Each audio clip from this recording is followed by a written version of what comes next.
Everybody, welcome to Five Guys Live. What's up? Gentlemen, we are live. I see that 3 people got this week's memo about IG tags. So if you are out there, follow us on Instagram at Dr. Kirk English, at I am Rodney Wash, and I am and also at Vince Ashton.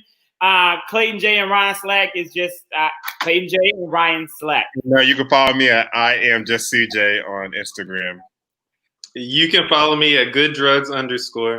Go ahead and get some pen and paper to write that down because you won't forget otherwise. So, welcome. How has the week been so far? How was the weekend, rather? Really chill. Really chill. Can I tell y'all about my week? So I got a promotion at my job last week. Thank you. Hey, congrats. Thank you. I'm supervising everybody. So it's exciting, but it's a lot more work. Look, more responsibility. I can handle it. I'm sure that is well deserved, and I would assume between either you or Vince, I know one of you would be the baby of the group. I'm not sure who's the youngest. It might be Vince. I am 28. Oh, Ryan's the baby. Yeah, Ryan is the baby of the group. So Ryan, congratulations, and again, we are proud of you on the promotion. We want everyone who is watching tonight to also join in and chat away.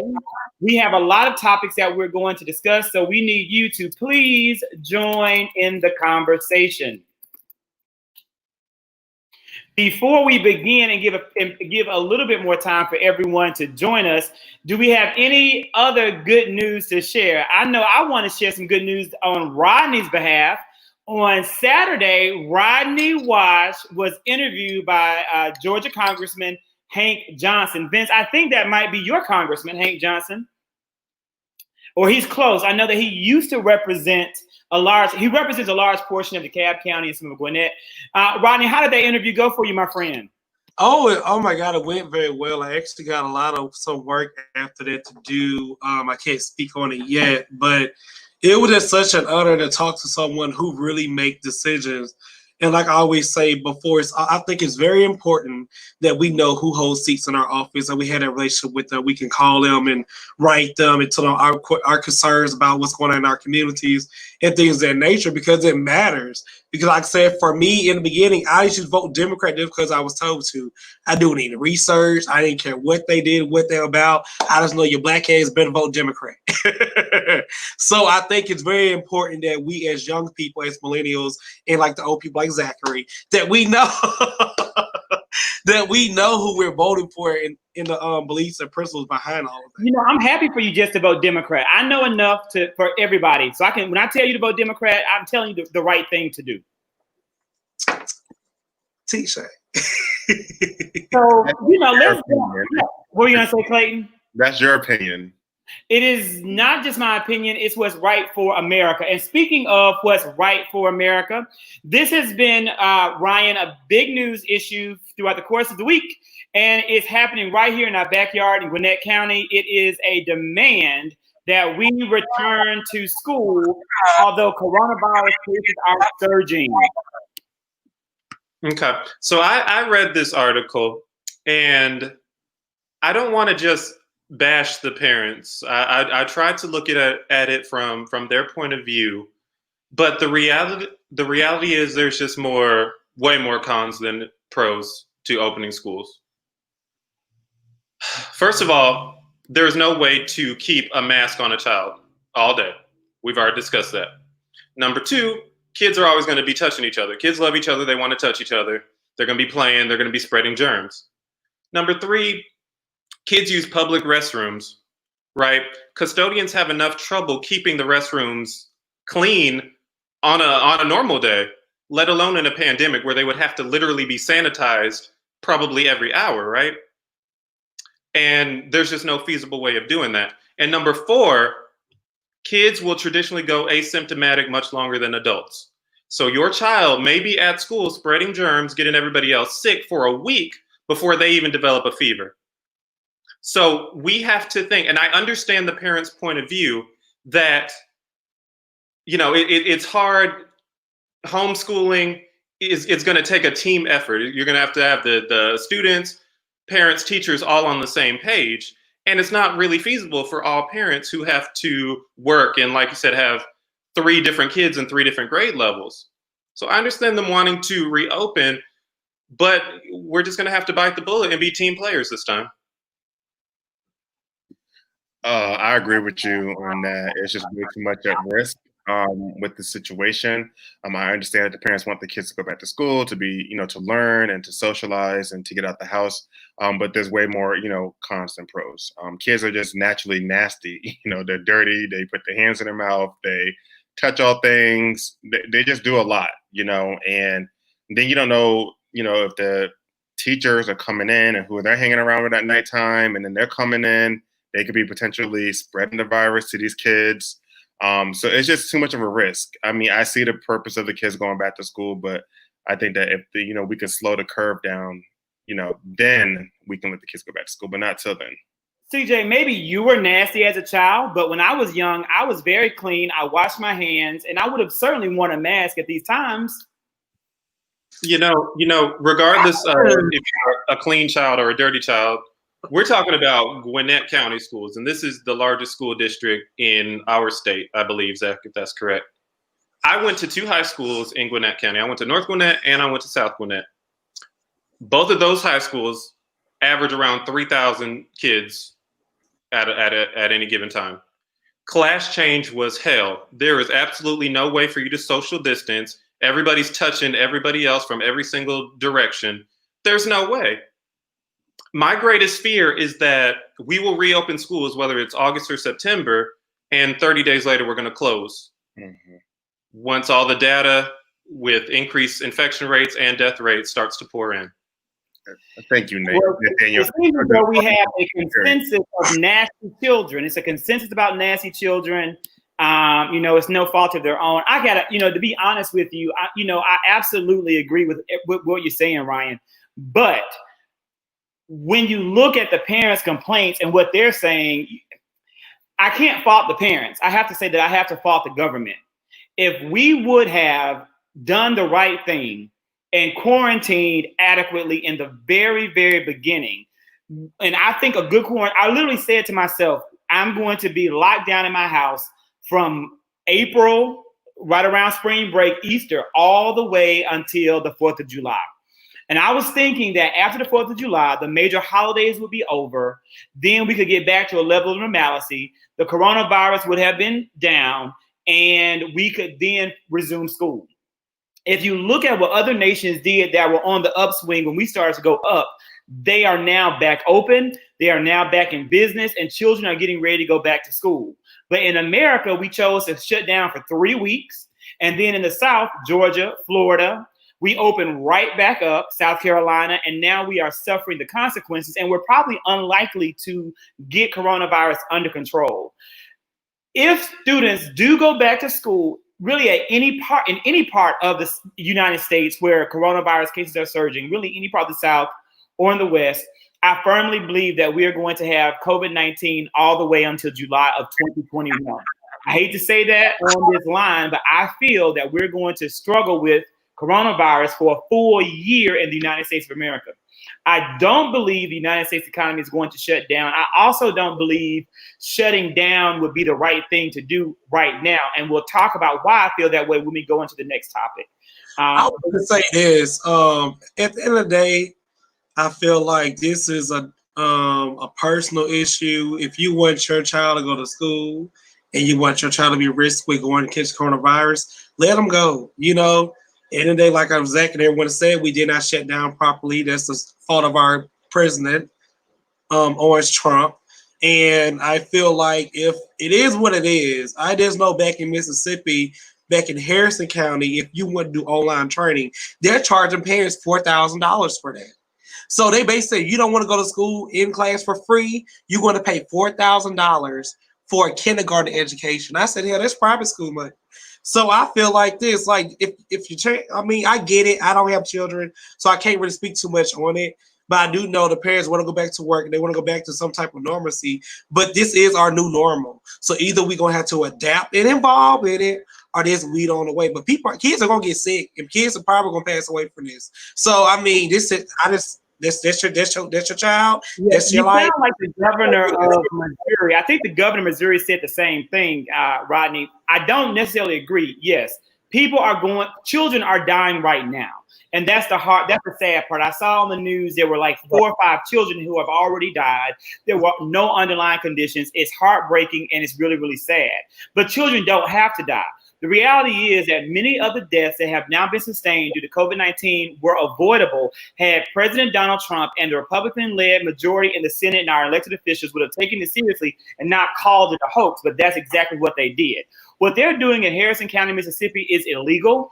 It's unethical and it's also illegal. And I hope those parents challenge those laws because number one, public education is free and it's accessible to all. And number two, a lot of federal stimulus dollars that were passed back in March and April provided for COVID-19 relief to school systems. And if those school systems are not using those funds or did not use those funds appropriately, then they should be sued and held accountable to the federal government. I want to say, and I'm going to turn it over to Vince and let you jump in. I want to respond to my good buddy, Crazy Boy Jay. Jay, I'm an educator, and I agree 100% with you. Let me tell you what is a clear reality of what's happening in COVID-19 for kids all across America is that we have exposed the equity gap in this nation.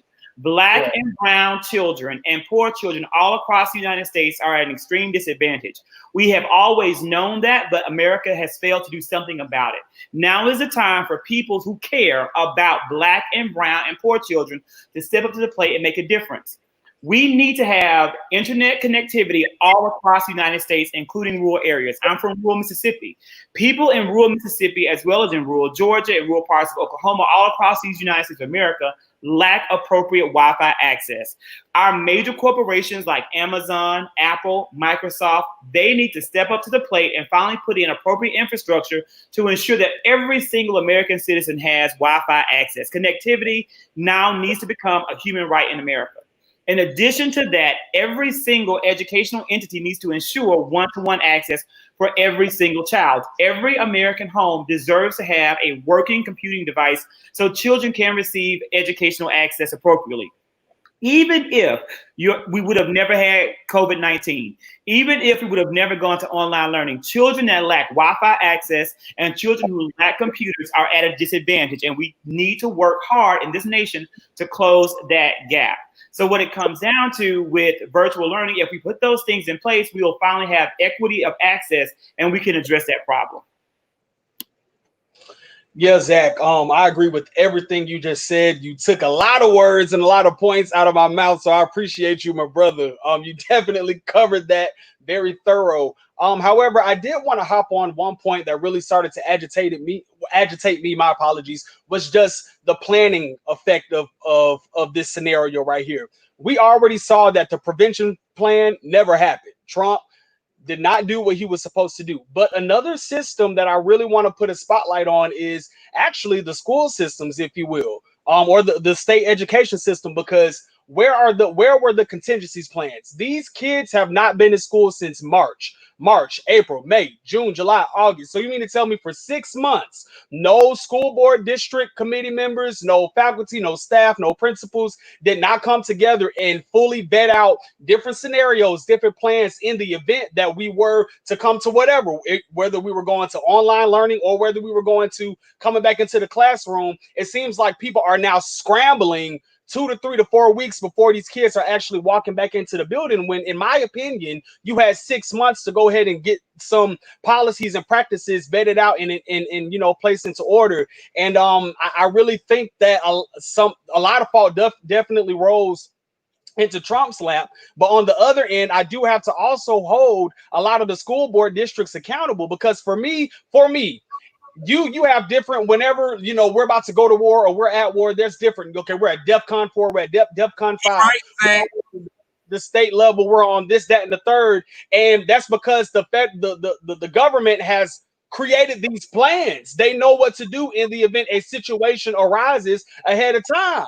So when it comes down to the student body and the education system, I just feel like we should not, at the end of the day, we should not be scrambling in the fourth quarter to figure out what we're going to do. These people, in my opinion, have had ample amount of time to look at many different scenarios to try to cultivate something versus, and I'm gonna read you this quote, the quote that Ryan put in the group. With the school taking measures like spending thousands of dollars on personal protective equipment and bringing in hundreds of gallons of hand sanitizer, Willier said she feels empowered to weigh health risks and versus mental and educational risks. So to me, all I'm receiving is that the school is saying, okay, we're going to clean everything once an hour, and then we're going to give y'all a whole bunch of hand sanitizer, and hopefully the PTA give y'all some cleansing wipes and Lysol. We don't even know when they're going to be back on the shelves. You get what I'm saying? So it's still not as thorough enough when you got kids at risk. But Ben,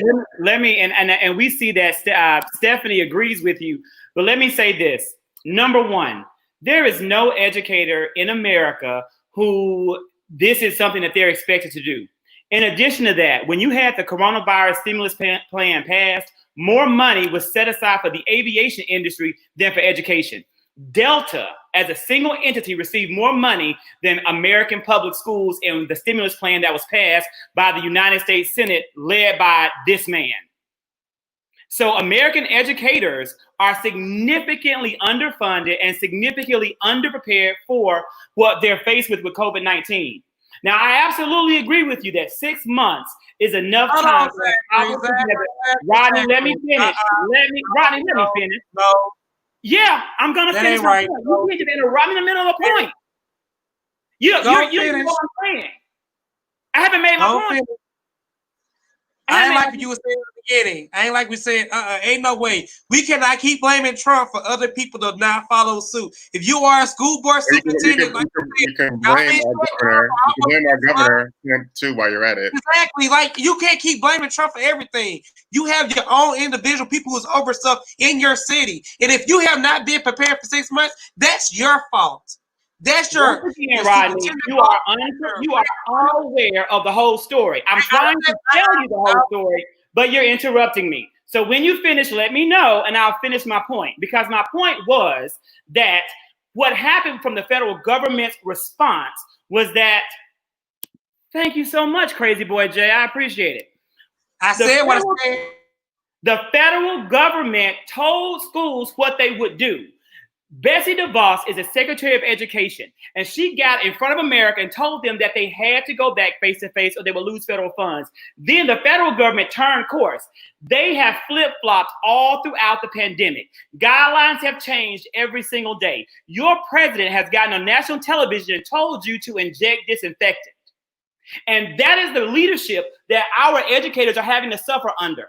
Example being here in Georgia, how can school boards mandate masks when your governor tells you that you can't mandate masks? The majority of these people are Republicans in the state of Georgia, and they're trying to do what their governor and what their president tells them to do, not wanting to take the bold risk to move forward and say, we're going to do what we need to do, because they're looking to their government for validation. They're looking to their government for protection. They're also watching fake news, Fox News, and letting that media source tell them that this is a hoax. So you can't blame educators and you can't blame school boards when your federal government has failed the people so drastically. When you talk about Vince, DEFCON 4, that's when you had real presidents. That is when you had real leadership. That is when you had moral senators and representatives serving this country, ready to do what was right. That's not what we have now. But you can blame the educators all you want to and be just as misinformed as you want to be. What I said, Zach, do everybody on this panel have common sense, right? When President Trump said inject yourself disinfectant, did you do it? No, answer my question. Did you do it? Because you know right from wrong. Guess what, Rodney? A number of people do it. The superintendent school board knew this pandemic was a mess. We know Betsy DeVos is a damn idiot. That is nothing new. So why we keep trying to blame Trump on it? And he's wrong. Like, he's the leader of the country. I like to say, hey, I dislike this man a lot. Why did you have Google? We cannot keep blaming Trump for people who not trying to do what's right for your city, for your students, for your stuff. That's all I'm saying. Ain't no way I'm on the school board, and I'm not trying to do anything for these children. It's messed up all the way around, and I'm just trying to keep it real. Teachers, Rodney. the teachers, they cannot do anything unless the school board do it. But the school board should have gotten together and said, hey, y'all, this is going to be an issue come back in August, September, whenever you start school. Let's get ahead of this thing. You know, our president and the people who are above us doing like crazy stuff. Let us do what we got to do in our section to make sure these kids are okay and careful. They did not do that, Zach. And that's the truth. It's So the God truth. If you Google, I'm going to this is my last point. I'm going to mute and be done, Vince. I just got one point to make. If Rodney would sit down and Google the number of people who actually tried to drink disinfectant, you might be surprised. Because when you talk about common sense, I'm not done. God sense. Okay. Rodney, let Zachary finish what he was saying, please. Let him finish what he was saying. So be behind injecting disinfectant. I thoroughly believe that as a well-versed and trained professional in the education committee, industry, whatever, you have a sense of being proactive. I have to agree with Rodney. We already know the behavior of the people that are running our government at this time. That is inevitable. Nothing has changed. So why, if I already know what you are rooted and it's been a crap show since 2014, why, or 2018, whatever year he came in, why am I going to sit here with my hands under my butt and not continue to do something because I'm waiting on Betsy, when last week you was all over Betsy? We ain't even studying Betsy. We ain't been studying Trump. So with all this stuff that everybody knows already, as a school board committee attendant, whatever the case is, whatever my title is, I am not going to sit down and just let people run ruckus around my county, my jurisdiction, when I have my own proactivity that I can do to bring my community together, to put practices, put policies, and put plans in effect in the event that something, whatever scenario, whether it goes my way or whether it doesn't go my way. And I do feel like, again, I'm saying this to Rodney's point, many hands should be held accountable to this, and that's how I see it. Putting the political stuff aside for a moment, getting back to the clinical side, this is a safety issue. COVID has been around for 7 months. We don't yet know the long-term effects of it. So, for example, chickenpox is a virus, right? It lays latent in your system your whole life after you get it. And when you're 70 years old, you might have a debilitating shingles outbreak, right? HIV, you can live a long, happy life with HIV if you take your meds, but it can lead to kidney failure, cancer, cardiovascular disease, all kinds of stuff later in life, right? Herpes, it can lay latent in your system for years and years, but you have one stressful day and you have a flare-up. We don't know what happens. So you don't die from COVID, but we don't know what happens next. It's been around for 7 months. We need this time to research it. I don't think that we need to be even discussing opening schools. Counties have put plenty of things. I've talked to a teacher friend this week. She works in Butts County. They have set up the hotspots around the county. They have the Chromebooks for the kids. They have printouts for the kids who don't have access to technology. You know, there are things in place. So we need to be team players, work with our kids, help them keep caught up and keep them engaged. But right now, we just need this time to research. We don't know what's next for COVID. And I also want to hop in real quick about the kids. Let's focus on the kids. So Rodney said something that, you know, may be a little harsh, but may be reality in the event that these kids go back into the school. What in the event that somebody passes away? I know parents were really big on, we need the kids to, you know, be in public spaces with their friends so they can, you know, get out the house and, you know, exercise and move around and stuff like that. So for me, I get that. But me being in high school, it's one thing if a classmate of mine passed away from like a car accident or passed away from like a gunshot or something like this. But if a classmate of mine passed away from a virus that we could have avoided, that y'all put me into, like what's more traumatic that way? So it's like, I mean, both situations or both scenarios are traumatic, but for me, it's like, if my parents or the government is willingly pushing me into a situation that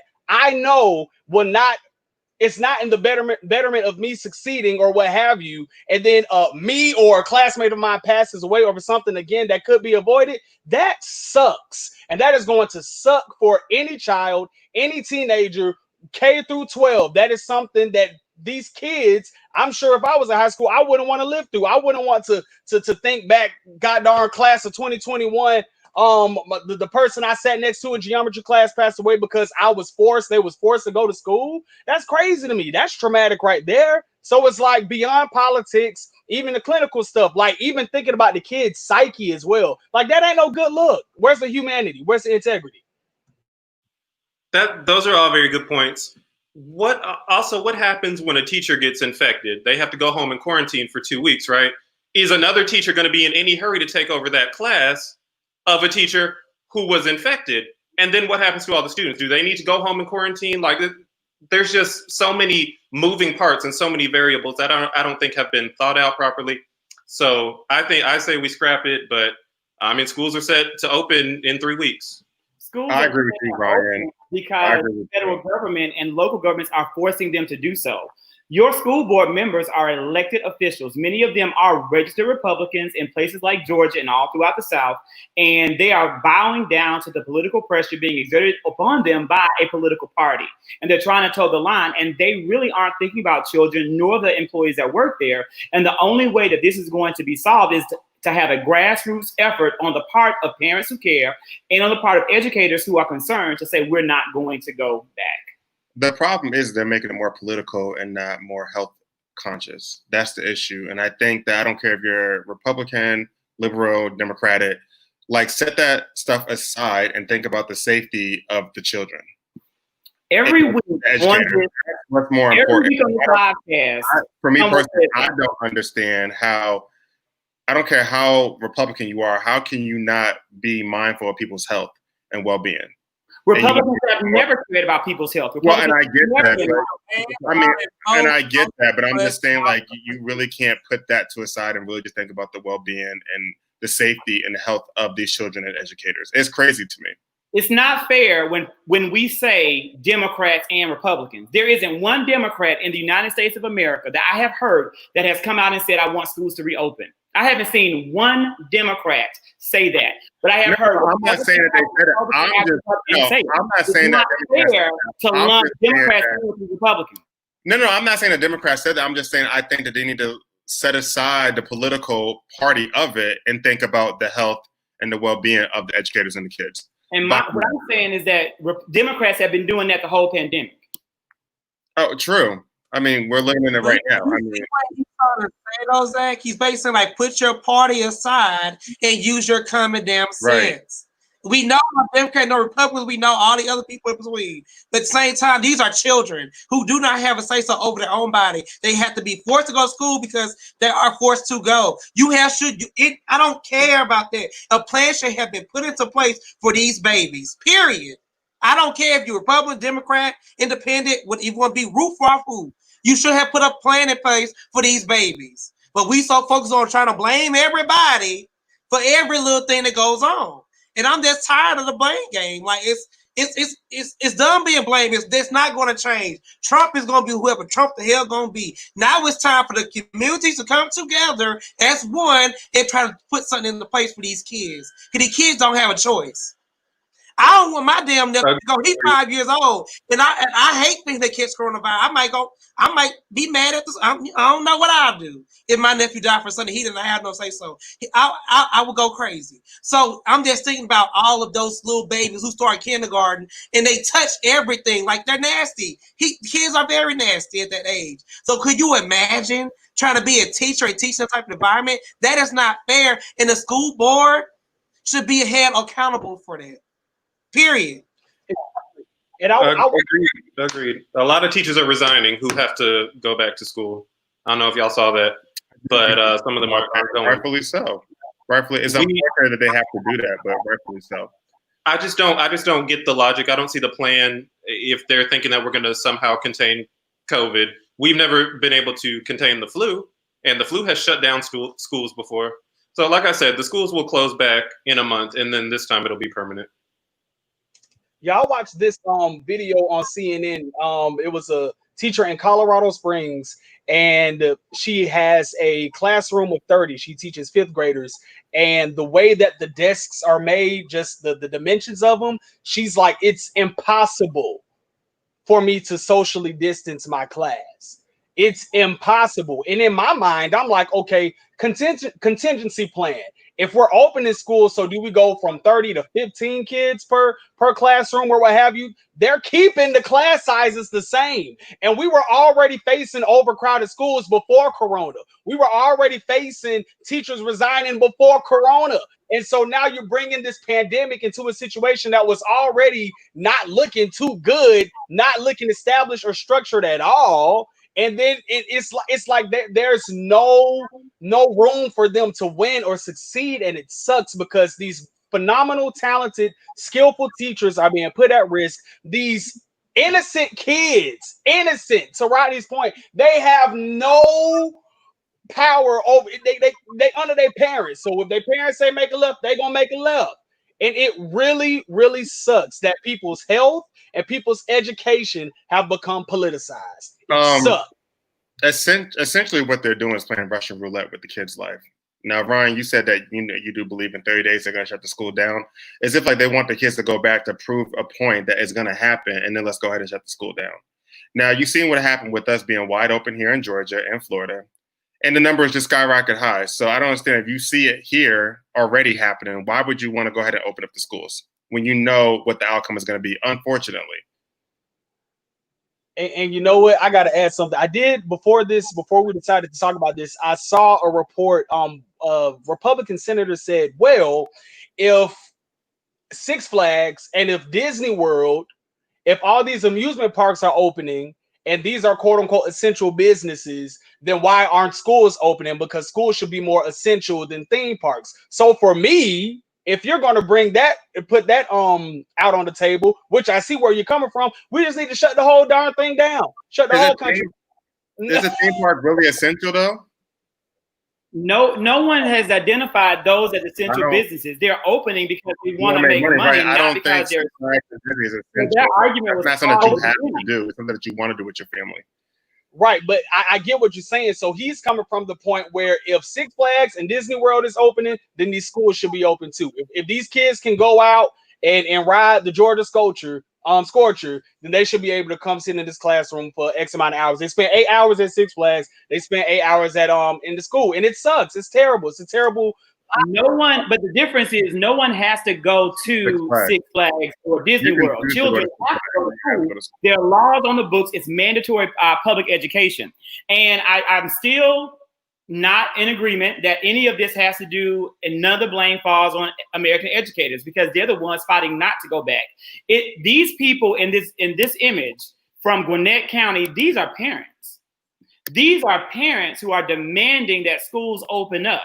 Schools have said we're going to go virtual in a number of places all around America. These are parents who are saying, I want my child to be in school so that I can work, so that I can go out and do the things I need to do. So these aren't educators who are protesting open schools, it's parents. But regardless of any of that, a lot of it has to do with the government's response. I really would love to see this man go into a school that is open, and I want him to spend 1 week with a group of first graders, just 1 week with a group of social distance first graders.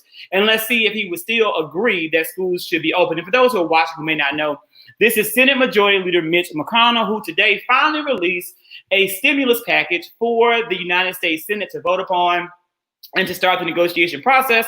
Although a number of federal benefits ended on Friday, like protection from eviction and foreclosures, and on Thursday, July 31st, the unemployment benefits that were passed in the first stimulus will also come to an end. Gentlemen, any thoughts on the brand new Republican proposed stimulus package that was finally released several weeks later than supposed to be by our Senate Majority Leader Mitch McConnell? Again, I just want to stress enough that we have to learn how to vote, and now the people who voted for Trump and the party of Trump, their ass is going to be hurt, and I hope they hurt, and I hate to say that, but I hope you see how it feels when you vote with hatred in your heart and not the good or the better of the people.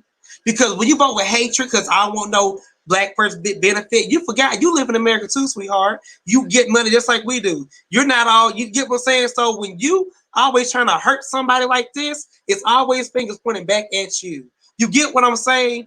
It's just horrible. Like I said, you guys, we're in a horrible mess of situation. I feel bad if people are gonna get evicted because companies are greedy. They do not give a damn. They want the dollars. Like I don't understand why Disney Park, Disney World, why they even open? All these businesses are open for what? Like they don't care about your life. And it's sad that we have to care about our own life. Like I said, we have to have common sense for ourselves. And I just pray for the American people because it's I say by August, a lot of people gonna be homeless. They ain't gonna have nowhere to go back home because they got kicked out of their house. Like you get that, like this is real life. This is not play. This I feel like this is a dream, but it's not. This is real life in America. And America must be the number one country, but we always last in every damn thing we do. It's horrible. So I encourage black, white, blue, green, whoever you want to identify as, he, she, them, or whoever, get your butt out and vote the right way, please. And that's all I got for this.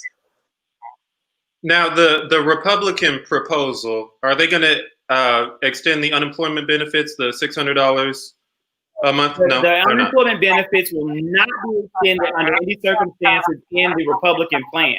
What you are going to have would be a $200. So they're going to reduce it from $600 to $200 up until September. The Democratic plan that was, so here's the thing.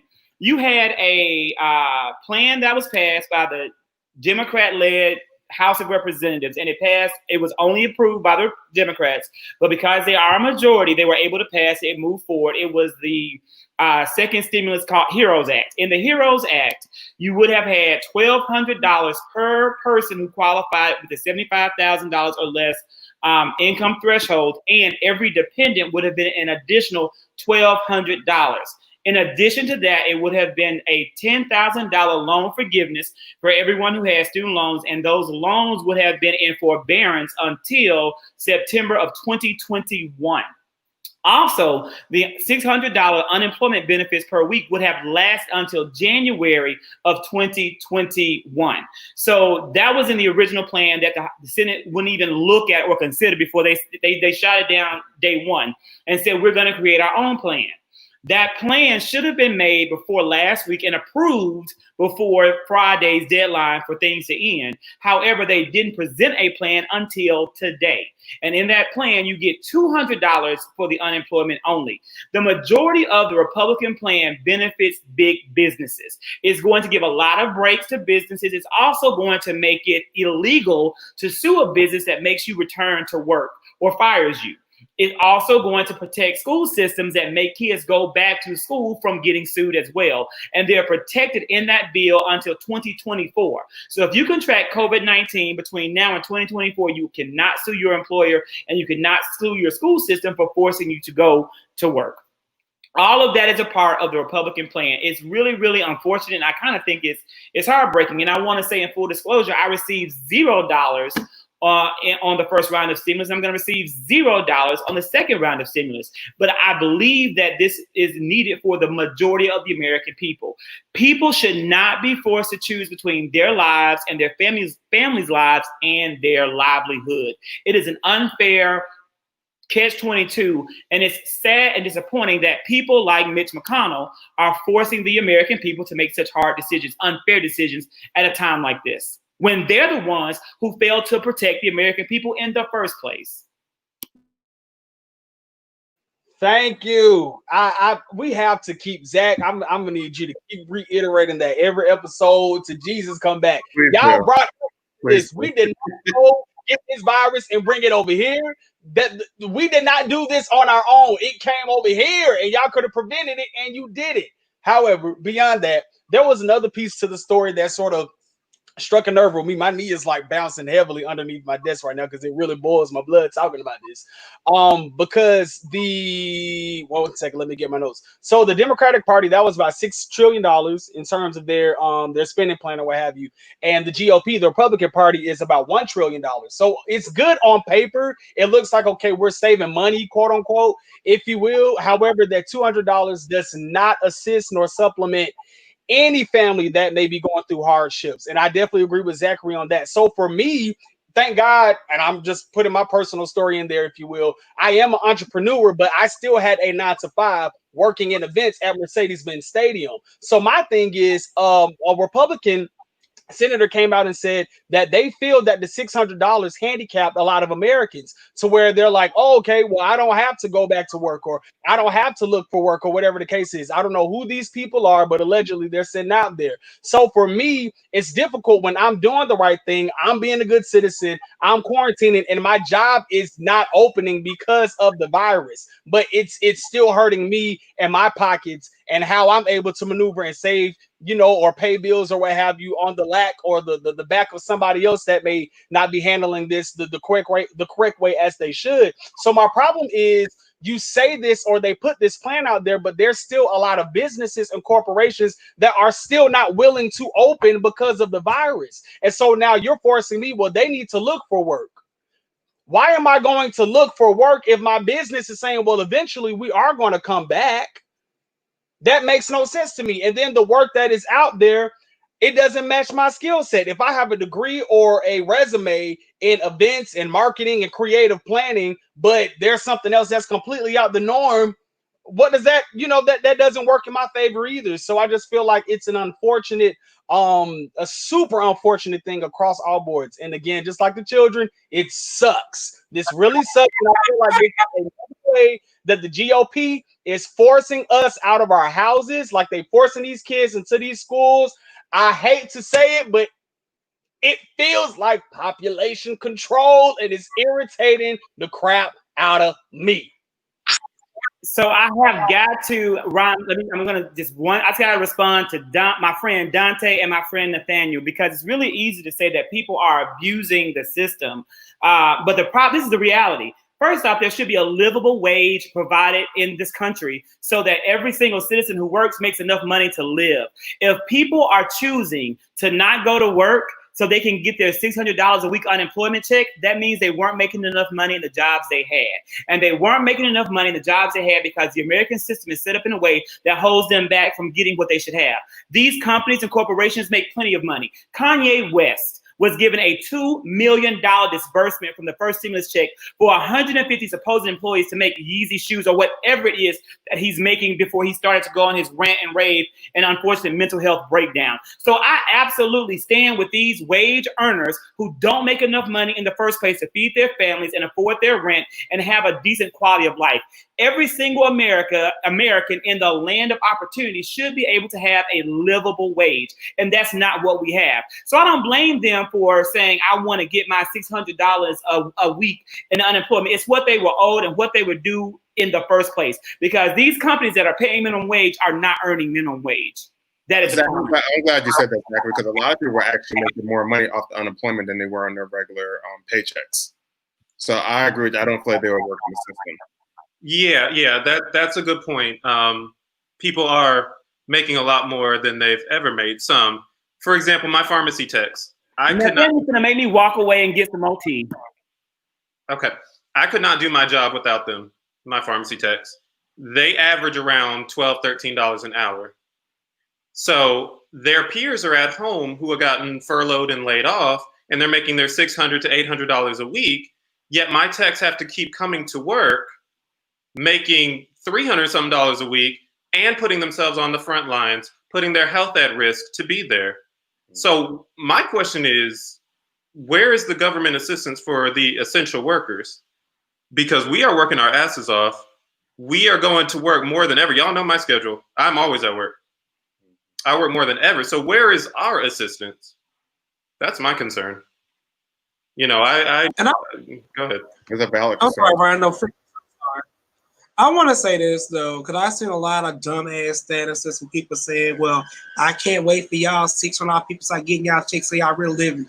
Everyone was not at the mall buying clothes and shoes when this was going on. There was some people who was really trying to do right. And also, there's some people who are still waiting to get approved for unemployment. It was half and half. So, it was half and half. It was half and half. I'm just saying, but I like their asses up on my Facebook because it bothered my soul. And I'm trying to tell people, So you cannot blame people who went to school and bust their ass. They're making 150,000, 200,000 a year. How the hell you gonna tell somebody who used to live in a certain way to live off of $40,000? That's not possible. And like I try to tell people, everyone is not middle class, everyone's not poor. Here's some people who have money. It ain't no way if I'm making 500,000 plus or even 300,000 plus, and I know my mortgage is 8,500. That $600 check, if they wasn't going to unemployment, does nothing for them. So, like I said, we are in an effed up situation. So, when people say insensitive things, just realize who you are talking about. Because it's people now who did not do right by the money. I'm not going to sit here and lie. I'm not going to sugarcoat it. But it's some people who try to do right by it. It's people who are still waiting to do stuff. And like Vince said, people still waiting to go back to work. And like my brother said, honestly, people making more money getting unemployment who was making like, I guess, $12 an hour. They probably didn't want to go back to work. Hell, I wouldn't either. If I was, I'm getting $7 check and plus unemployment. I'm not working nowhere. F McDonald's, F all these other places pay me minimum wage. I'm just keeping those were the people that were doing the wrong things with the money. Okay, not everyone. But I'm saying, there was a vast majority of people. Rodney, it was posted all on social media. People over here flexing because they weren't used to that type of money. And I'm not even gonna say what I want to say, but when people get money that they're not used to getting, they go a little bit overboard with it, whether it's a pandemic or not. So yes, there was a handful of people that was doing the right thing, but there was also another handful of people that was doing the wrong thing with that money. I'm not gonna say it was wrong. They would just sit here spending out of control because they weren't used to having that kind of money. You were not spending out of control with $1,200. $1,200 did not give you the financial freedom to ball out of control. Nobody went out and bought a Maserati with $1,200. Nobody went out and bought a brand new wardrobe with $1,200. You know what they may have bought? Maybe they went on Wayfair and got a brand new cheap bed to replace the bed their child has been sleeping in for 12 years. Maybe that gave them a little bit of extra money because it was a stimulus plan in the first place. And the whole you went to go get your keys, so you didn't hear what we were talking about. So we were not talking about the one-time $1,200. We were talking about how these people were getting the extra bonus for the unemployment money. What we were talking about. Regardless, they deserve it. They need that money. So you came in at the tail end of the conversation. So you're not talking about what you don't know. We weren't talking about the $1,200. We were talking about the extra bonus money. And what people were doing with the extra bonus money, because they weren't used to getting that type of money, they were spending what they normally don't spend because they didn't have access to that kind of money. $1,200 is not a lot of money, since you want to bring that up too, but they were spending that money too as well. But let me say this too. You gotta think. That's like someone that's a celebrity and they may make $50,000 a month. And to someone, they might think that's not a lot of money, but to someone else, they might be like, okay, that's a lot of money. So for people that's like working at these Wendy's and McDonald's and, Walgreens and stuff like that, and then they're getting an extra $900, extra $1,200, that's a lot of money to them because they're not used to seeing that type of money. It might not be a lot of money to us. I don't think $1,200 is nothing, honestly, but to someone that is not used to that, that's a lot of money to them. Like I said, the people who worked at McDonald's and those type of guys who brought their child a PlayStation, who brought their child an Xbox, where they always been asking mom and dad for. No, am I mad they went into the mall and brought their children new shoes, some name brand shoes that their child had never had before? No, because they can't sell all that shit. Okay. Well, I'm just talking about for the children. This is all about the children.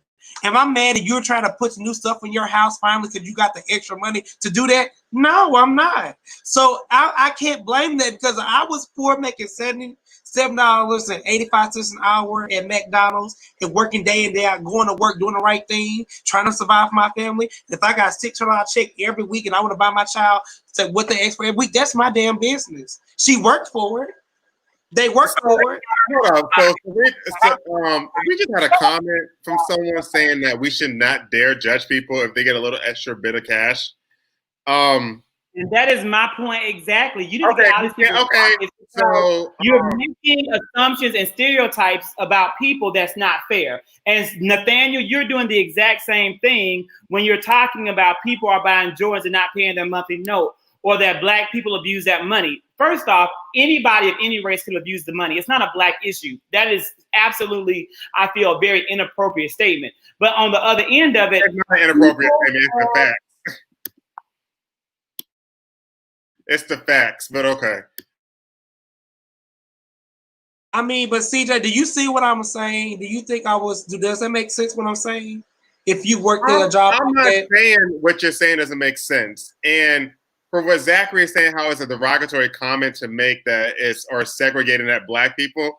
Again, this is not nothing I'm making up. You went to the malls, you've seen it. You've seen it. I was quarantined. I haven't been to the mall. That's fine. That's fine. If you went to the mall, you've seen it firsthand. So there's nothing I'm making up, okay? No, CJ, you're not making it up. There was a fair amount of people who played the system and they went and cashed out on the things that they wanted. And, you know, that's one thing. I think we all have family members and friends who benefited a great deal from this money. But my question again is, where is the government assistance for the essential workers who are not laid off, who are not able to collect unemployment, who have to be out in the front lines? They are still scrapping by. So let me ask you this, because, okay, so I can't speak to CVS, but I do know my company that I work for, Wells Fargo, for the people that work in contact centers that had to come into the office, that excluded me. Why don't you say, because the girls like trying to get people fired? No, this is not to get fired. They actually released a public statement. So what I'm saying was public information. Wells Fargo personally, for the people that had to come in to the contact office, gave everybody, okay, this was call center. I didn't get this, but the call center workers, they gave them an additional $1,800, and they split it up between 6 pay periods from April to June, if I'm not mistaken. That's what Wells Fargo did for the people that had to come in and for people that worked in the retail branches. That's great. Right, and not every company did that. I work for the company I work for, so, and if I'm not mistaken, I think other companies did that, which I agree with you. I think all companies should have did that, but I can say that Wells Fargo for sure did give people that had face-to-face customer interactions, those type of positions, they gave them an extra amount of money for coming in and doing what they do. Okay, and that's great. But my company, which is not CVS, actually gave $150 to my part-time employees, one-time payment, and $300 to our full-time employees. That's it. That's nothing. No, it's nothing. Right. Well, let me say this to you guys, just to make sure that everyone understands it. If you had more than 500 employees, they were giving companies $4 million for payroll. So in an instance, it's really nothing the company gave. They applied for that to keep their people employed. SunTrust, my old company, SunTrust, did the same thing for their employees. They were giving them extra $6 an hour, I think $50 every day that you work, and then hours ran out. Which I think that's good that companies did it, because I mean, why you need people to work. And I do agree with that, because I do feel like people who are working did not get anything extra, working their ass off, doing all this stuff, and you got your cousin sitting at home getting all this extra money there for doing nothing. So I get it, but again, I can't get mad for people who are areas where, you know, whatever is like it's horrible, and they trying to buy their child something they always want all their life. In my job, I was furloughed 1 day per week. I lost $20,000 this year, but I still had to work 5 days a week. So I didn't get any days off, although I got deducted pay for one of those days. I'm getting that money back, perhaps, if I make a sales goal. But the point is that I've had to endure during that time frame. Despite that, and I received $0 in stimulus. Despite that, I in no way sit and look at what people who are wage earners, who sacrifice every single day to get up and serve the people of this country and do jobs that are undervalued and underappreciated in the service industry, and disparage them for finally getting the amount of money they should have been getting all along if we had a livable wage. Now, Nathaniel, the nurses that I know, unfortunately, they got $0 in Georgia. As a matter of fact, I know a lot of people in the healthcare industry that were actually furloughed. I know people that had positions that were non-essential to COVID-19 that had to also get furloughed because what they did was taken away. They stopped elective surgeries. They stopped non-essential procedures. And those people were released from service during that time frame unless they had a transferable skill in another area. And again, that comes down to the federal government's response. Our federal government has given more money to the hospitality industry, to big budget corporations, as well as to travel than they've given to hospitals to put this in. Should essential workers have been given money in the stimulus package? Absolutely. Was that a part of the first stimulus package proposed by the House of Representatives? Absolutely. Did the Republican Senate take it out? Absolutely. So it goes back to what Rodney said in the very beginning when he started, and it was about the fact of the matter is we need to vote, we need to vote, we need to vote. And yes, I did get paid, but let me be honest with you. I make every month the amount of money I made as a classroom teacher in 2006, and my career has taken me many places beyond that. So I am back to my monthly salary of what I made all the way back in 2006. That is unfortunate, but that's the rule. And again, I'm not sitting here complaining about the stimulus, the $1,200. I am not belaboring the $600 payout because, again, people in America are hurting, and they're not hurting because of anything that they did. They are hurting because the American government failed them, bottom line. So I'm not in any way going to disparage them. If they want to use that money to make themselves feel better, to buy their child a PlayStation, by all means, buy away, because you absolutely deserve it. And earlier, Corinthia said, do not dissect my statement. I will dissect it. I will dissect it, and I will give my opinion on it. And I appreciate your opinion, and your opinion is very valid, but I will say what I have to say. Well, Sude, why don't you go ahead and dissect this? This was a complete mess. And I'm glad Rodney, or was it Vince? Rodney that shared this? I did. It was a complete mess, and he needs to get fired from iHeartRadio. He made racial comments. He made disgusting racial comments, and he blatantly said stuff about the African American community, but did not actually say Black people at first. I don't even know why he's still on the air, to be honest with you. I don't. Can we just hold on, Zach? Leave it up here for like a good 2, where people can read it. But I want to say something about this when you go back to us. Right, you actually have to go back on what led to him to say this comment. He said something prior to this, and then it led to this, on why he said this. Okay, Zach, I think they read it. Okay. Right. Let me what made him make that comment. Okay, let me say this. I find it very, very amusing that you want to talk about Black people having different baby mamas, regardless of however they want to do it. Say penis in their vagina, they can make how many kids they want, and you got a damn president who has, I think, 3, 4 different baby mamas. He probably got other kids out there that he paying for under the table, and his wife used to do fucking porn. Make it make sense. And that's why this bothered me. And thank you. I'm glad whoever said this. I did not put this on, but I thank you for researching whoever did that, because I don't understand. It's like Barack Obama got chewed. If he would have had 2 different baby mamas, he would have been the worst president in America by these good old Republicans, the good old good boys. Rodney. And you take a president in the seat with all these different baby mamas. It ain't nothing wrong with it, because that's his life. But why would you say that? That is so offensive. Your ass should be fired. And this Rodney, tell the people why he made that comment. It was completely effed up what he said. But tell people why he made that comment. I don't want to tell them why, because I just want to focus on that. Get his ass fired. Get his ass fired. I'm gonna tell the people why he said it. So stop talking, Zach.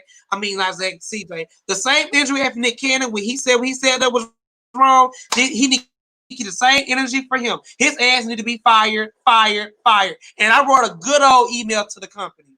I wish I could post it, but I wrote that good old email to the company, because what they said was damn wrong, and it's damn ignorant. Rodney, I don't believe you. I don't believe you wrote that email. I want to see it. I did write an email. I did.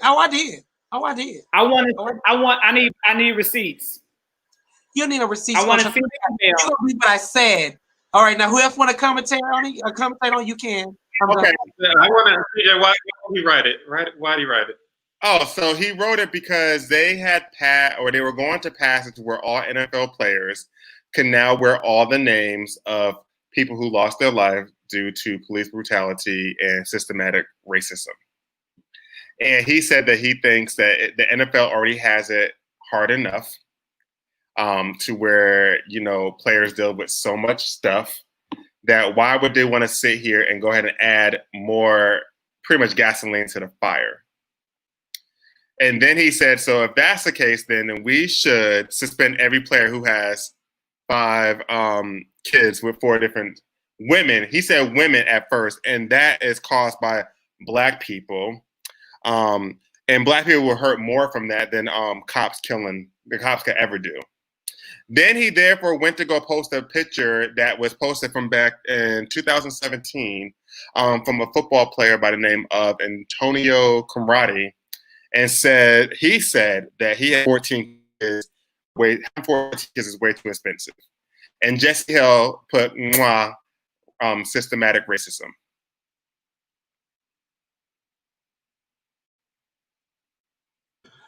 For me, my temperature changed. Y'all don't stop. I do care about my community, you guys. I might not be out there every day fighting a good fight and doing all this stuff, traveling the world, traveling the country for everything that goes on. But when I do see stupidity, best believe Rodney got these fingers so tight. You know that. We just want to see the email. It's like I don't know that to y'all, like Nene said. Who are y'all for me to make believers out of? I know it's just like Hillary Clinton. We really want to see those emails. You see, he's not trying to show them. You can go to hell because I did write the email. Well, I want to see it. Can you send it to us after, please? So this is the thing that really bothers me about the statement. Number one, this guy isn't going to face any penalty. I do believe that we all need to send an email to iHeartRadio talking about it. Personally, what he said is something that many people may feel that are Republicans, that may be a part of a majority community, as they may like to classify themselves. But it speaks to bigger problems in the NFL and with how the people in the NFL see players. This will not change until players take a stance and demand better. So I really have to be honest. I don't care about the NFL. I don't care about these players either, because they are part of the problem. A handful of them are stepping up to the plate and doing the right work. But the rest of them, people like Dak Prescott from my alma mater, Mississippi State, are doing nothing but simply being a modern day Sambo. However, this type of commentary feeds into this type of ignorance. I'm going to put another tweet up that I saw.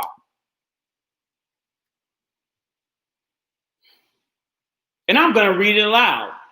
The left deliberately missed the point. Again, it should be missed, but nonetheless, it says miss. It's the creation of bastard, capital B, kids who have no one to teach them right from wrong. This causes the problems in society, capital S. Granny can't do it.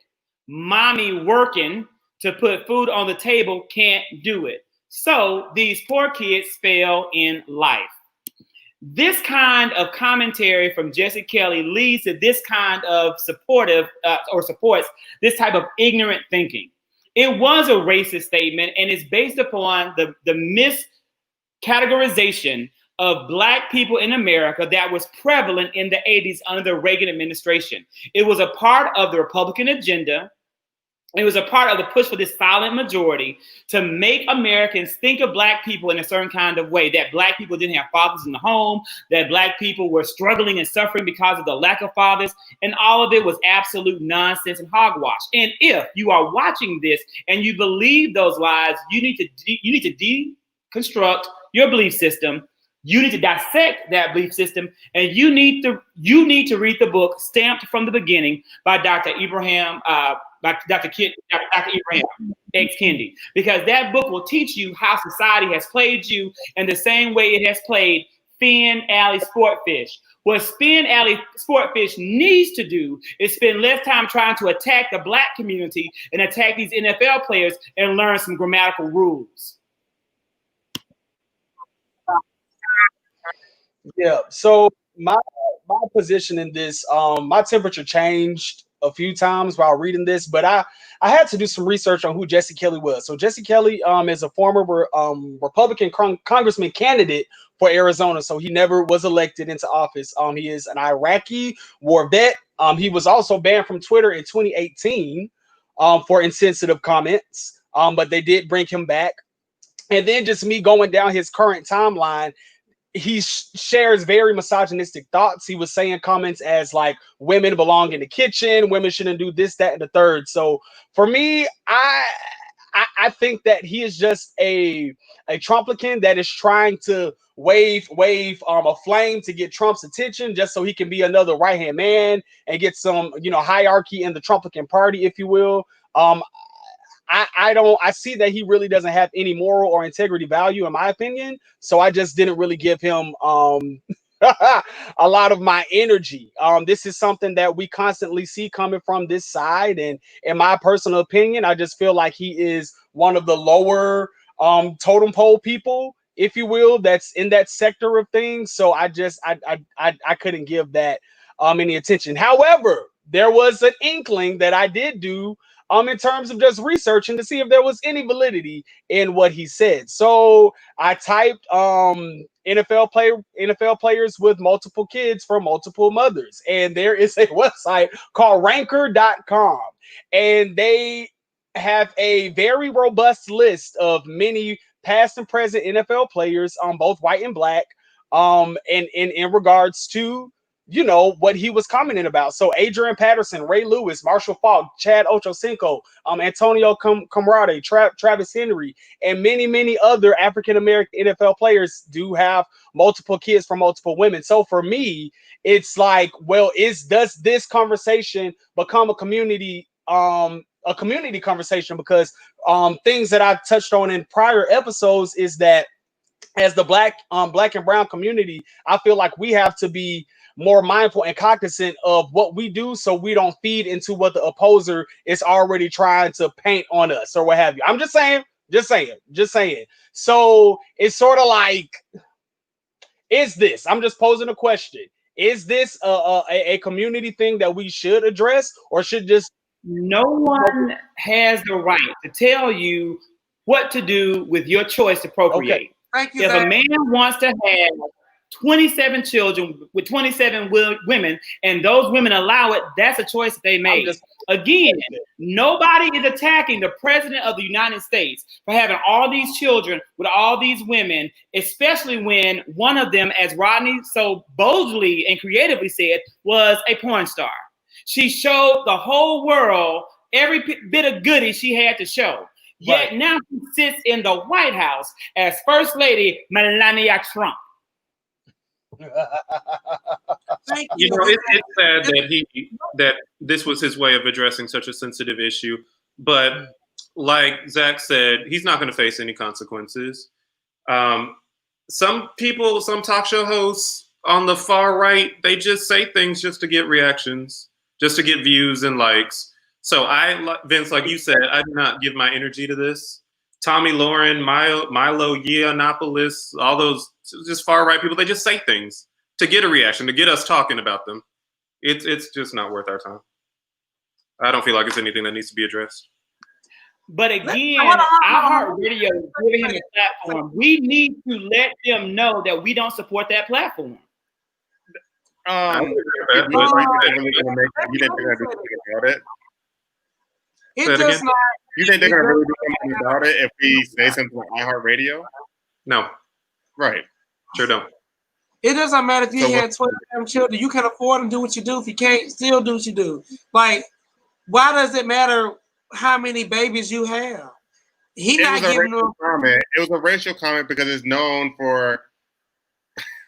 He made it as a racial comment because he is a known stereotype that black men typically have multiple baby mothers. He meant it as a racial comment. White men do too. Right, but it's a stereotype within the black community, and you know it is, whether it's true or not. Well, we don't know. I know that these stereotypes are not true and not valid because I'm an anti-racist, but some people may not agree. You know they're not true. Oh no, you know they're not true. I know they're not true. That Okay. these racist stereotypes that you may believe because society has forced them on you and you bought into it, I know that they're not true because I know Society brought onto me, or I see it with my own eyes. however, No, I see it with my own eyes, or society brainwashed me. Which one is it? your society brainwashed the way you see the world. Oh, okay. So if my your eyes, is I must be your blind brainwashed then. reality. I must be blind then. That You we are don't see. That You're we don't not see. blind, We don't TJ. see You're not African blind. Americans with One day you will become baby woke, I hope. And I hope that I'm the person that wakes you up. That's what I hope. And I Because hope that's you wake up to some things too as well. I hope you wake up to some things too as well, because clearly you're blindsided. You need to grab onto reality and hold on tight, okay? Because clearly you miss out on some things too. And if you're gonna sit here and say to me that you don't believe that African Americans have, now I'm not saying all, but they're not known for having multiple baby mothers. I don't know. I don't. I prefer the term black. But Clayton, tell me this: Are you black? I mean, are you African American? CJ, are you African American? I am. How many children do you have, brother? I'm an only child. Thank you. How many kids have you made? How many children have your African American seed produced? None. Very good. Now, as we talk about what's been produced, this young lady has actually produced 6 albums. And she has a 7th album that is now getting ready to come out. We will turn this over to CJ and Nathaniel. I hope you're saying. Thank you, Nathaniel. Thank you. I know it's the truth. CJ, tell us about the one and the only Brandy Moesha Norwood. The Vocal Bible. Thank you. Put some respect on her name. Yes, she's coming out with her new album that drops this Friday, B7. It is her 7th studio album, and I'm super excited. It has been 8 years since she's dropped the album, an actual full album. And I know the fans, including me, are ready to hear it and ready for this album to drop. So you need to respect a music legend and icon, Zachary. CJ, what makes her a musical legend or an icon? I just want to know from your perspective, what puts her on this high pedestal in your eyes? Because I know it's not album sales and I know it's not vocal quality. Are you saying it's not album sales because she was a 90s artist? Are you saying that because she was a 90s artist? That's what you're saying? No. I mean, she did a lot of groundbreaking things. Not only was she a musician, she was an actor. An actress. Okay. She was the first Black Cinderella. She had the first Black Barbie doll. I mean, she's done a lot. The first Black DKNY model. I mean, there's a lot of things that she has done aside from her music career. So you're not gonna just play her like she hasn't done nothing, and you're only saying it because she's a 90s artist. I love Monica, another 90s artist from here in Atlanta. I want to ask, I've been waiting for this discussion because, I'm not anti-Brandy. I have thoroughly enjoyed several albums from Brandy. I loved Human. I loved Never Say Never or whatever it was. Right. Never Say Never. Don't try to be funny. I enjoyed those 2 albums a great deal. And I also didn't hate Aphrodisiac. So, but again, but at the same time, I'm not a musician. So, Vince, I know that you have a lot of experience with production. You have a lot of experience with music. You have a lot of experience working with artists, as does CJ. What are your thoughts on Brandy as a singer? Vocal Bible. What are your thoughts on Brandy as a singer? Okay, yeah. So, I love Brandy. Her tone is incredible. We know and love her for her riffs and runs, but beyond that, me as a musician, I have to say that Brandy is authentically a musician. The way that she uses or utilizes her voice on her records, especially like maybe the past 2 or 3 albums, Human specifically, 211, just a lot of the records that were on those albums. She just knows how to strike and how to pull and how to comfort and how to utilize her different tones and harmonies and stacks and layers. And it's just, she makes this combustion of an orgasm, if you will, for a lot of people that are very, very invested in music, in the theory of music, and can appreciate musicianship. So I thoroughly enjoy Brandy. She's true to R&B. And I appreciate that. Human is actually my favorite album that she ever released. I hate that it didn't catch the wave that I feel like it deserved. But I know she was going through, you know, some things around that time. But I do want to back up a little bit because I feel like, to CJ's point, I feel like if you were not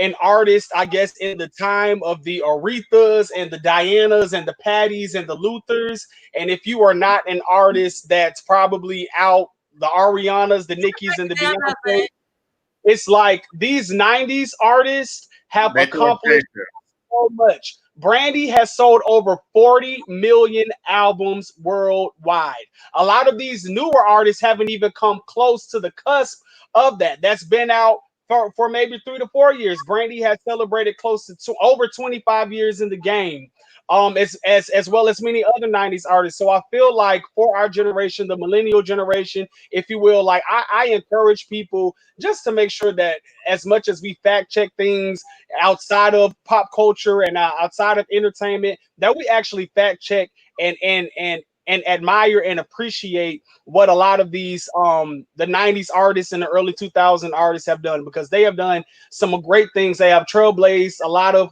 things for newer artists. And even if you listen to the newer music, Summer Walker, like all her samples are from 90s artists. 702, Usher, so on and so forth. So it's like we can't negate that your Brandys and your Monicas and your Mayas and these people definitely did the groundwork and made some great strides for the industry, and that's real. They may be, and I'm gonna stand by this comment. I'm gonna let you have it. Like, did you say Maya? Did you say Maya? Well, hold on. Did. Like, Did. wait. Hold on. This is what I'm gonna say.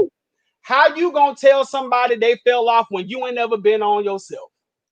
And Monica said that, and I have to agree with her 100%, because everybody be looking at Brandy, well, she ain't selling out arenas and she ain't doing this. She been doing that. She did that when she was 15, 16, 17 years old. And so now that it's 2 decades later and it's time for a newer generation to come up and do what she's already done, we now want to judge this influential, amazing crew in the 90s or what have you, like they never did anything when they actually did. In 702, Nathaniel J, I said that they utilized 702 as to reference as a sample track. So let's not, manipulate what and Zachary has nerve to sit here and throw shade like he's a millennial, knowing damn well you're not. So don't sit here and try to throw shade to the 90s music when that is your era.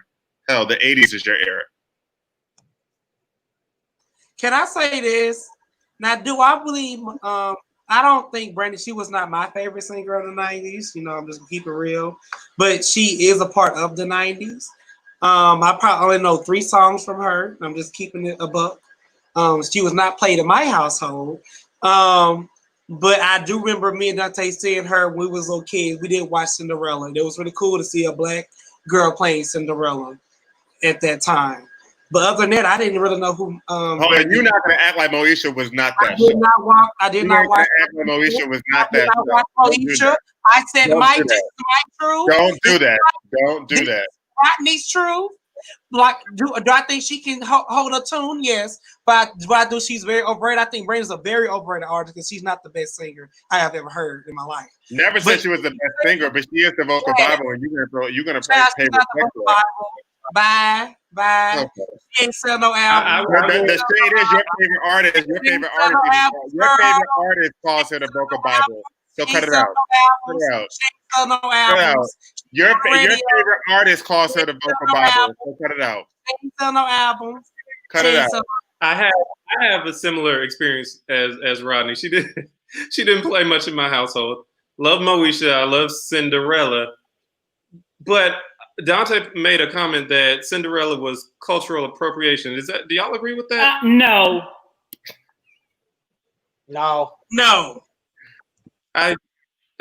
I didn't think so either. I was just trying to see what his thoughts were. Black people cannot make cultural misappropriation of white people. Cinderella is a fairy tale from the Netherlands. And make that be like white. And so when a black person plays a role, it's called cultural misappropriation. That's not how it works, Dante. Cinderella was known as a white individual. So when she was the first black to be Cinderella, what's the issue? What is the issue? Unfortunately, Dante has fallen from our grandfather's brother tree. I don't know how that happened to him, my good brother, but I do love him. You gotta love the people in your family. But please play Dante no more. Well, anyway, nevertheless, the album's coming out. The album's going to be hot. You can hate on it if you want to, if you're millennial or non-millennial, Zachary. And I'm going to say this, CJ, and we're going to get ready to move on to some better news or some good news for the day. You can say that it's going to be a great album, and I'm going to hope that it's a great album. Again, I was a fan of several Brandy albums. I purchased the albums. As a matter of fact, I have every single Brandy CD that came out because I was a collector of people. So when an artist came out, no matter what I thought, I would buy it because I like to have the whole set. But some of the names or some of the songs on the new album, the names are Unconditional Oceans, Lucid Dreams, High Heels, and BYE, Polar. So good luck with this labor of love, Brandy, and I wish you nothing but the best if for no one else, the sake of CJ and Nathaniel and our other friends like Vince who support this work, who are expecting something good to come. And I kind of think it's going to be a bipolar situation. With that being said, Vince, I know that you, yes, sir. Well, hold on, my partner. Wait a minute now. Don't even give her no energy. Let him hold it to you. Let him try to hold it. I get to do it. Hold up, because at the end of the day, like Erykah Badu said, I'm an artist and I'm sensitive about my shit, okay? And coming from an artist perspective, like we can, and this is what I really hate about the court of public opinion. Like, for me, I have to respect the integrity of artistry, period. Whether I rock with your vocal ability, whether I like your song styles, whatever. If it is personal to you and you are willing to put your heart on the platform and invest in your music and give us good soulful balance and give us consistency as Brandy has done, or any artist that's up to her caliber, like I'm just not with the whole slick stuff. Like I just really hope that one day we can all just come to a place where we can just respect the integrity of what it is and just eliminate all the uncalled for shade, man. That's just me talking as an artist. If I'm not a fan of her work, I'm not a fan of her work. If I'm not a fan of her work, I'm not a fan of her work. You're a fan of her voice, though. That's the thing. You are putting yourself out there. You are opening yourself up to criticism. That's how it works. There are people who critique music every single day, and that's their career. We are here to talk about pop culture. We are here to talk about politics. We are here to talk about a whole slate of things. And my opinion of Brandy is valid, as is your opinion of Brandy. No, it's not valid, because you just sang and said you like several of her albums. So you respect her voice, you love her voice. So how are you going to say to her? No, I love good production. Rodney Jerkins has done some amazing work. Rodney Jerkins has not worked in her album. I don't like her voice. I don't even know if I have ever even heard her voice above a whisper. So it's definitely not her voice. Oh, you tried it. Like her is non-existent. But the albums have been good. Okay, so you haven't heard her voice over a whisper, you said? I know you watched the BET Awards when they did the Whitney Houston tribute. I know you watched it. When her and Monica did it. I know you watched it. Okay. I don't even know what to say to that. You did watch it, and you heard her singing more than a whisper. But it's okay, though. It's okay. Yeah, he should be shamed. Nathaniel, I agree with you on that comment. He definitely should be shamed. Shame on you, doctor. The funny thing is, I'm going to say what I said to Rodney. Your favorite artist probably praises Brandy, okay? And looks up to Brandy. Whoever your favorite artist may be. And again, I said what I said. And what you said was some BS. She was not playing in my household. Like, we did not play her. We was a Monica household. No shade. We didn't play her. Now, I can name you a lot of Monica songs if you want to go there. No, but, like Tupac was playing in my household, not Biggie. So, like, you can't get mad at how I grew up. Well, we definitely don't want to get mad at how you grew up, but we do want to celebrate how this young man is trying to help Black Hollywood come up. The one and the only Michael B. Jordan. I wonder, Vince, does the B stand for Brandy? Could he also be a fan? Tell us about this news story. Well, how about you tweet him and ask him? I don't know. He is a Brandy fan. Cool, great. Hashtag Change Hollywood. I think this is an amazing initiative that Michael B. Jordan has started because it is all about inclusion. And one thing that I really enjoyed about what he did, or what he is doing rather, with change, hashtag change Hollywood, is a lot of times in any type of movement, you know, we get caught up in the huff and the puff of it all, but there's never like some plan of action. There's never a lot of policy or strategy. We're just operating off of impulse and emotion. So what he actually did was provide practical tips, tangible things for Hollywood to envelop itself in, to make sure that they are walking in these steps to better include communities of color and stuff. So that's a beautiful thing. By investing in anti-racist content, authentic Black stories, invest in Black talent, and then also to reinvest police. I took my notes. Police to support Black communities. So I like the fact that he gave practical steps for Hollywood to do and to utilize in order to better include communities of color. And also, one thing that I definitely have to give him a huge kudos on is that he did this to hold Hollywood accountable. You know, with the passing of George Floyd and all of these corporations coming out, and we stand with the Black community, we're listening and we're changing this, we're changing Aunt Jemima and stuff like that. He wants to make sure that they are holding Hollywood accountable. So you said what you said, but did you mean what you said? And if you meant what you said, what are the steps you're taking? So he's actually going to utilize his platform to keep a microscope on the ins and outs of Hollywood, to make sure that they're living by what they promised they were going to do in this time period. So all in all, I think it's a great thing he's doing. What I love about this initiative is that he's going to hire cultural consultants to make sure that Black families, Black stories, Black lives, the criminal justice system are portrayed accurately in media and films.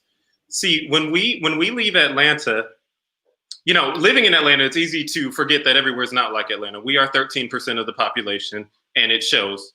I took a business trip to Wisconsin 2 years ago, and I remember looking up the demographics of the city I was going to on the plane. 98% white and 2% other, and we were like the third notch down in the other category. So you could go a whole week without seeing a Black person. So all these people really have to go off of is what they see in entertainment. So if they see Black people all thugged out and criminals, that's what they're going to think, because they don't have any experiences of their own. So I think that this is a very important initiative. I'm sorry that it took so long for us to get to this point, but I'm glad that he's doing this. And I'm sure you was flying to Madison. Yeah, close. It was Appleton. Oh, I flew to Madison, so that's why I know. Well, I just want to say that it's about damn time. I'm proud of it. I really hope that we can really share our stories and let people know that we are not all thugs and hoodlums, and everybody's not like Billy Porter.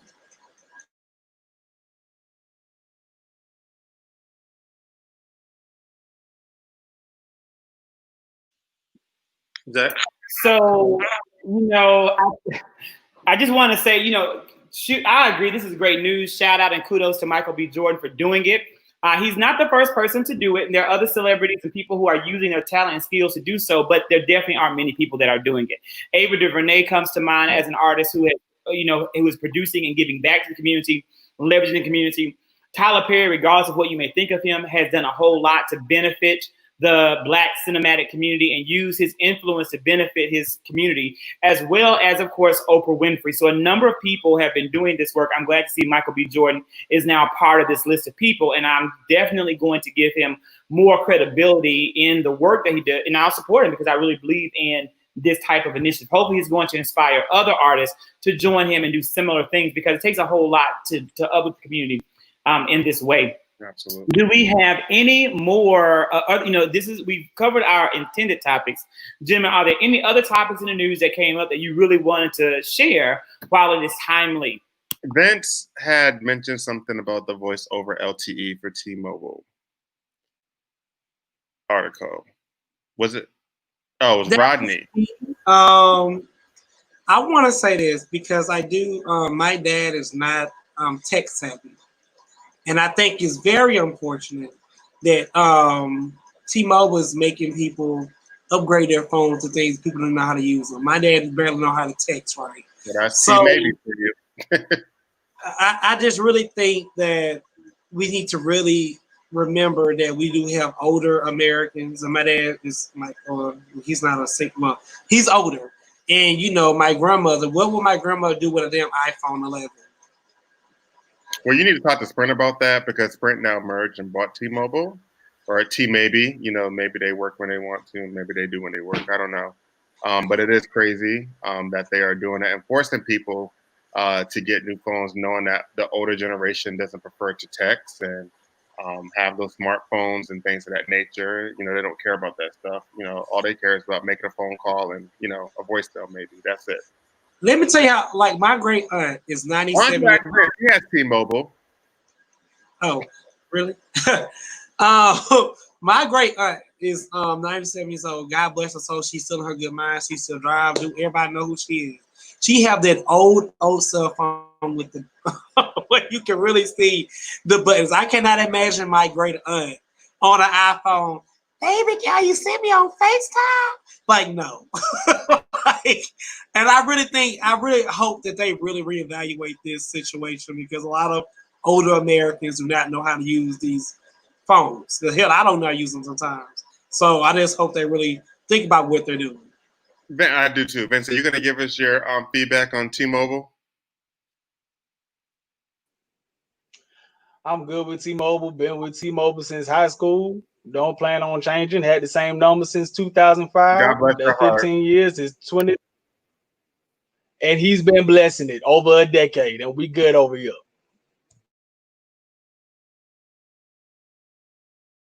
Exactly. Did you make the change yet? You said you was going to be switching maybe. To what? Verizon. I'm going to stick with AT&T for now.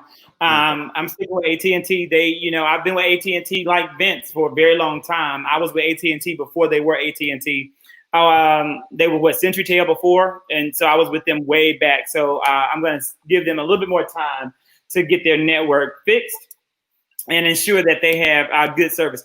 Other topics, gentlemen, other things that you wanted to share and live while it's timely. I do want to say that I just found out this time last week we were on the live cast and we had not yet reached 4 million coronavirus cases confirmed.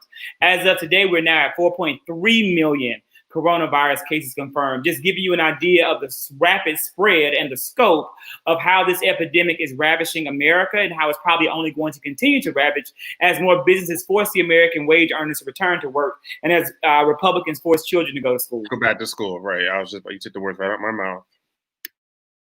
I do want to highlight that John Lewis' funeral was today.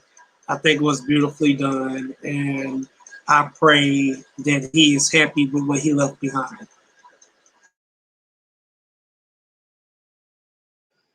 Also, it is 99 days left until the next election in November. So I think it was The View. Somebody put that out there. So again, emphasis on the number 99. So I know earlier we were talking about Rodney was going in on how important it is to vote. Like we got to really hold each other accountable. Make sure we're all voting 45 early, right? Early voting. Early voting starts in 45 days. So within 45 days, people, we can go to the polls and start voting early. Yep.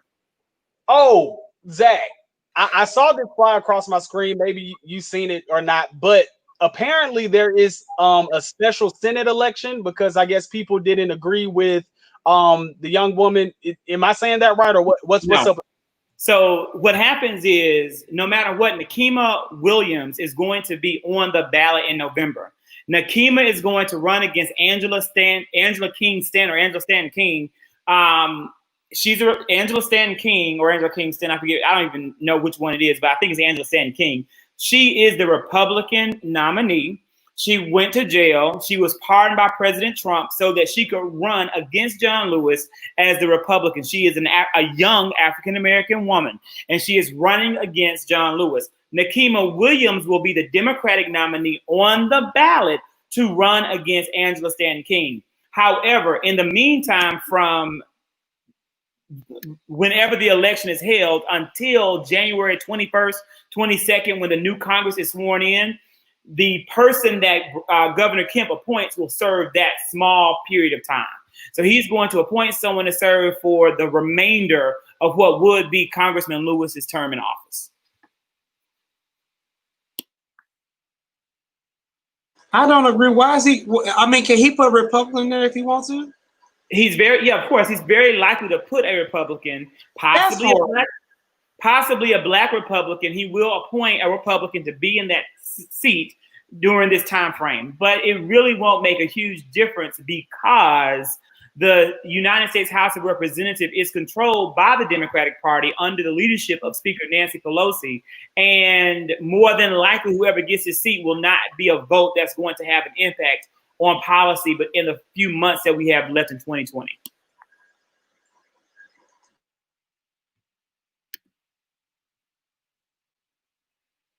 Good to know. So with that stated, gentlemen, it's been a pleasure to engage with you on tonight, and to all of our livecast viewers, it has been a pleasure. We ask that you follow us on social media, on our Instagrams. We do more than, of course, just join in on Monday. With that being said, Rodney, what do you have? Let's talk about what we have going on this week that our viewers can tune in and check us out, or things that, you know, we do in life, period. Rodney, what's happening? Let's go around. Well, on Wednesday, I will be doing What We Should Do Wednesday with my sister. We are a hoot. We talk about relationships. It's really, really funny. I really enjoy it. But other than that, I'm really free this week. Thank God. I need a break. Yeah, that's all. Vince.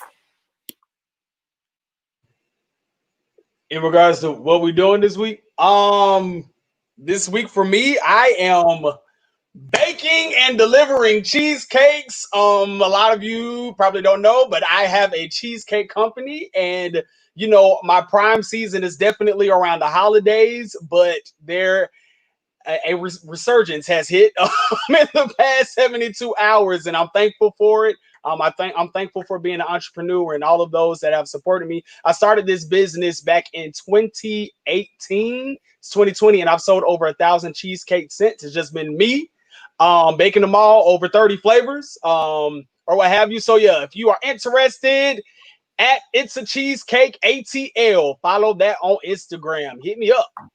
So I have two questions about the cheesecakes.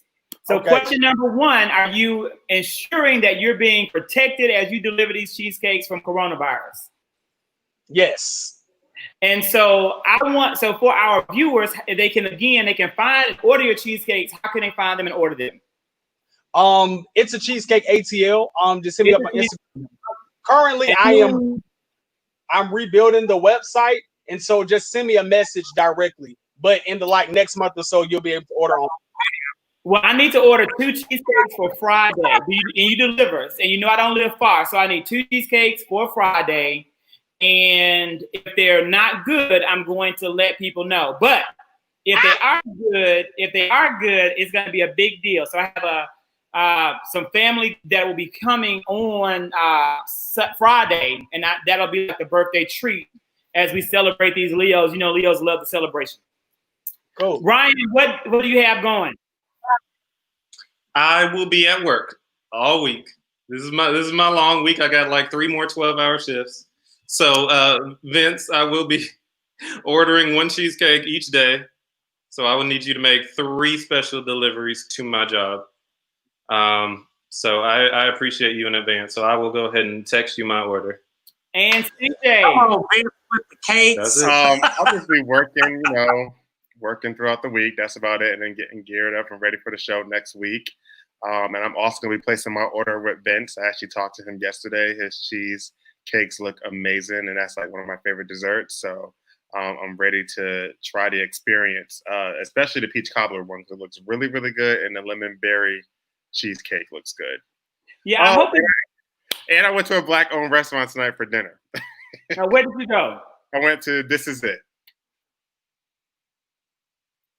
On Cobb Parkway. It was good, and they had great customer service. Thank you.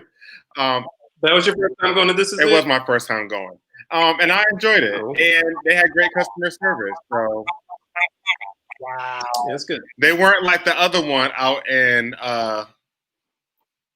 you know where. Zachary, I should say it too. We can't say it. And Kim, there was no shade in the tea. Just honest. There's a difference between shade and read. So and it goes all the way back. They were nothing like that. Thank you very much. But the experience was great. The food was good, and I definitely will be back. So you guys can check me out on Thursday. Every Monday, I'm here with the gentleman for Five Guys Live. And every Thursday, I'm with my co-host, the amazing actress, Tracy Bonner, where we do 3+1 the live cast. And that's a little bit different. We talk about topics, but we also do in-depth interviews. Last week, we interviewed actress Brittany Inge from the television series on BET, Boomerang. She's also been on Love Is and On. She was in the Hate U Give film, tons of great stuff. So you guys can also check me out there. I think that would be, again, a highlight. In addition to, again, like you guys say, just working and getting everything done that needs to be done. I can't wait. If you do not follow us on social media, please follow us on YouTube, Five Guys On Live. Follow our Facebook page, Five Guys On Live, and the official Five Guys On Live. And also join our group, Five Guys Live. It's an active group. We're going to make it more active. And we absolutely can't wait to engage with you further. And the Instagram page. You didn't say the Instagram page. We have an Instagram page, Five Guys On Live. It's not ready just yet. It's in process. That's going to, Vince is Vince Ashton is the creative director of that page. And we know that it's going to be amazing and stellar once it is ready to go. Please share this live cast with your family and friends. Please invite them also to join our page and our group. We do want to grow and we do want to have a bigger reach.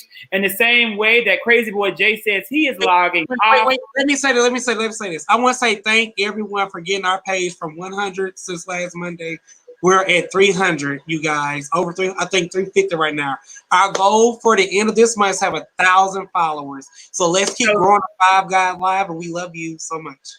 Nick, I need you to share this with all your friends so they can go on our page and they can add the page. We do need to hit 1,000 followers in 30 days. And with that being said, everyone, good night and have a great day.